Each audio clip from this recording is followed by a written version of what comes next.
If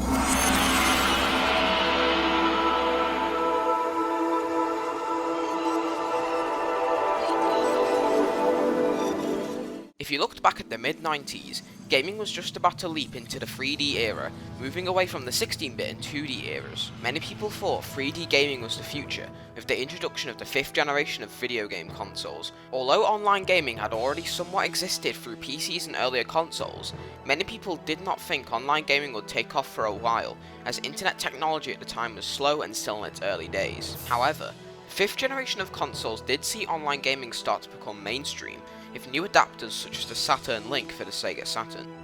Jumping into 1998, the 6th generation of consoles was incoming, with the first 6th generation console being the Sega Dreamcast. The Dreamcast was an incredibly unique console, as it had one thing which would separate itself from its competitors at the time, and that was a built-in modem. Sega was the company that saw online gaming as being the next big jump after 3D, with a large amount of Dreamcast games supporting the modem and utilising it to allow gamers to play online using SegaNet. However, whilst the Dreamcast looked to be a very revolutionary console, the console could not keep up with its competitors at the time, and unfortunately flopped, and saw Sega leave the console industry. This is where Microsoft comes in.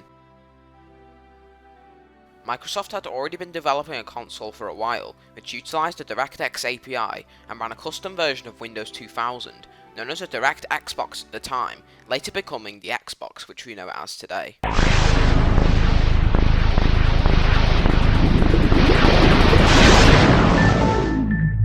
Microsoft wanted the Xbox to utilise something which would make the console stand out from the PS2, and Microsoft saw the success Sega had with online play and decided to utilise and greatly expand on it for the Xbox by using a built-in Ethernet port and a hard drive to allow the console's online service to be faster and easily store large amounts of data on the hard drive. This service would become Xbox Live. The Xbox launched in North America on November 15, 2001 and was reasonably successful, with groundbreaking titles such as Halo Combat Evolved and Project Gotham Racing keeping it afloat.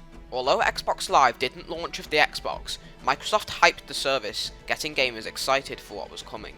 Xbox Live eventually launched on November 15, 2002 and was an instant success. The service was greatly superior to what competitors had at the time, with the service utilising broadband, making it faster and better. Xbox Live also featured voice chat, which allowed gamers to communicate with each other over the internet. The service also, of course, allowed players to play online together and send messages to one another. The service later added new features such as Xbox Live Arcade in 2004, which by putting an Xbox Live Arcade disc into the console, gave gamers the ability to purchase and play arcade games over Xbox Live. Xbox Live Arcade would make its way onto the Xbox 360 in 2005. Xbox Live was far superior to what its competitors had at the time, such as Sony and Nintendo. Xbox Live made the Xbox so unique and was the main reason why people chose Microsoft over Sony and Nintendo. One major reason for the service's success would be that Xbox Live was included with the Xbox, unlike its competitors which required you to buy broadband adapters. Over the next decade, Xbox Live continued to grow, expanding onto the Xbox 360 in 2005, then the Xbox One in 2013, and now it's about to expand further onto the upcoming Xbox Series X series of consoles. Xbox Live 1.0 over these years continued to stick around with an active player base, even going into the 360's launch, as it was so far ahead of what its competitors had at the time, with titles such as Halo 2 keeping the original variant of the service alive. The original Xbox Live stuck around until April 15th, when it was unfortunately shut down. This upset many gamers as it was a massive piece of gaming history, as it was the first major step into making online gaming mainstream. The shutdown also upset people who still played the original Xbox, especially Halo 2 players. However, most people understood that Microsoft wanted to move on, so the original Xbox Live was going to be shut down at some point. Over the next few years, there are a few attempts at bringing the service back in some form. However, none really took off apart from one. X-Link Kai, although it wasn't launched after the shutdown, nor was a direct replacement for Xbox Live 1.0. X-Link is instead a tunneling software, which by configuring its PC software and connecting an original Xbox to the internet, allows gamers to play online once again through System Link. X-Link Kai supports many games such as Halo 2. I've even tried the service myself and it is very stable and good, with some people still actively playing on the service. However, No Xbox Live replacement actually replaced Xbox Live 1.0 itself for a while, due to its security system with the EEPROM chip being hard to work with. An EEPROM chip is a chip on each Xbox which contains the hard drive key, online key and machine key. The EEPROM originally communicated with the Xbox Live server, and the server decrypted the EEPROM to get its information to allow the Xbox to connect to Xbox Live. Xbox Live itself is much more secure than other services, such as Nintendo Wi-Fi connection, making it much harder for developers to create Xbox Live replacements. However, in 2020, one project was announced on Reddit with a YouTube video of someone signing up to the service being released. The newly announced project aims to replace Xbox Live 1.0 and become a new service to resurrect the original Xbox Live and allow gamers to hopefully chat and play online once again. This upcoming service is known as Project Insignia and requires no modifications or patches to work. It works with soft modded and stock original Xbox consoles. Although we don't know how the service will work, as stated by Modern Vintage Gamer, it will probably utilise an alternative DNS server which will connect to the Insignia server. Microsoft most likely don't care about this project, as again stated by Modern Vintage Gamer, they can't make any money out of the original Xbox anymore,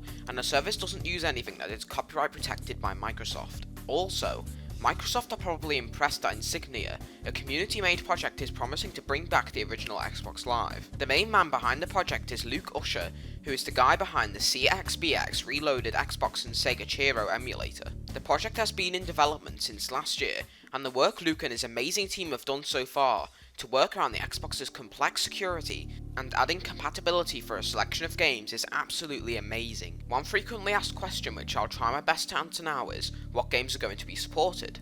As far as I know, only a select few games are going to be available at launch, as most Xbox games have complex multiplayer systems such as Halo 2 for example. Insignia hopes to add more games later. If you have any more questions, there is a Reddit post with more information about the upcoming service. The link to that is in the description.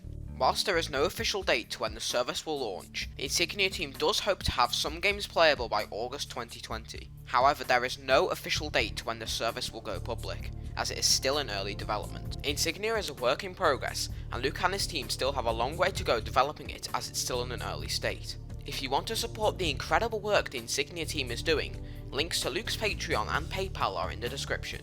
I and many other people are excited about this project, and I'll make sure to keep you guys updated with any new developments. Anyway, that's all I have to say about Insignia. If you want to help support my channel, make sure to leave a like and subscribe for more gaming content. Make sure to comment your thoughts on the Insignia project down below. Anyway, thank you all so much for watching, and I'll see you in the history of Minecraft.